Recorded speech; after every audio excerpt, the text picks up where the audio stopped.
બનાસકાંઠાના વાવ તાલુકાના બાલુત્રી ગામના ખેડૂતો છેલ્લા 3 દિવસથી વાવ મામલતદાર કચેરીએ ઉપવાસ પર બેસી અને વિરોધ નોંધાવ્યો છે।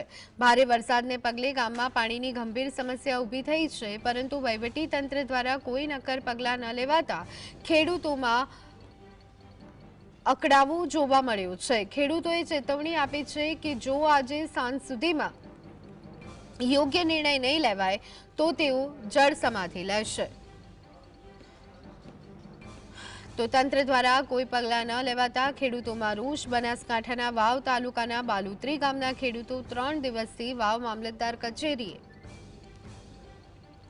ઉપવાસ પર બેસી અને વિરોધ નોંધાવ્યો હતો। ભારે વરસાદને પગલે ગામમાં પાણીની ગંભીર સમસ્યા ઊભી થઈ છે। વહીવટી તંત્ર દ્વારા કોઈ નક્કર પગલાં ન લેવાતા ખેડૂતોએ અકળાવો જોવા મળ્યો હતો। ખેડૂતોએ ચેતવણી આપી છે કે જો આજે સાંજ સુધીમાં કોઈ યોગ્ય નિર્ણય નહીં લેવાય તો તેઓ જળ સમાધિ લેશે।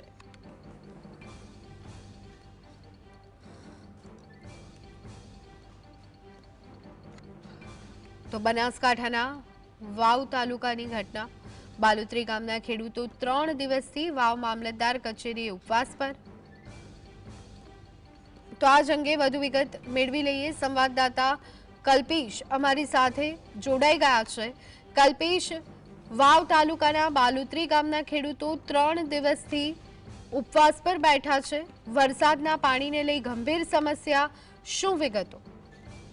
ચોક્કસ જણાવ્યું કે બનાસકાંઠા જિલ્લામાં આવેલ ભારે પૂરના કારણે અતિવૃષ્ટિ સર્જાઈ હતી અને તેના કારણે અનેક ઘરો તબાહી થયા હતા, ખેતરો ધોવાઈ ગયા હતા, પાક ધોવાઈ ગયો હતો, ઘણા પશુઓના મૃત્યુ થયા હતા। તેને લઈને ખેડૂતો પારાવાર નુકસાન ભોગવી રહ્યા છે। રાજ્ય સરકારના મુખ્યમંત્રી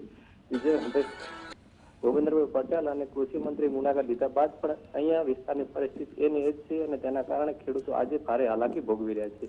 ત્યારે વાવ તાલુકાના બાલુત્રી ગામના 3 દિવસથી ખેડૂતો વાવ મામલતદાર કચેરી ખાતે બેઠા છે અનશન ઉપર અને તેમના ગામના પાણીનો નિકાલ ન થવાના કારણે ખેડૂતો હાલાકી ભોગવી રહ્યા છે।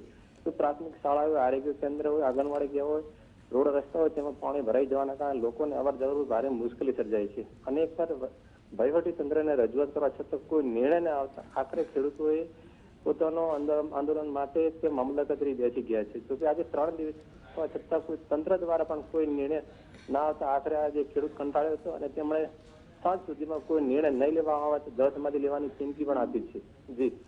જી આભાર કલ્પેશ, સમગ્ર માહિતી આપવા બદલ।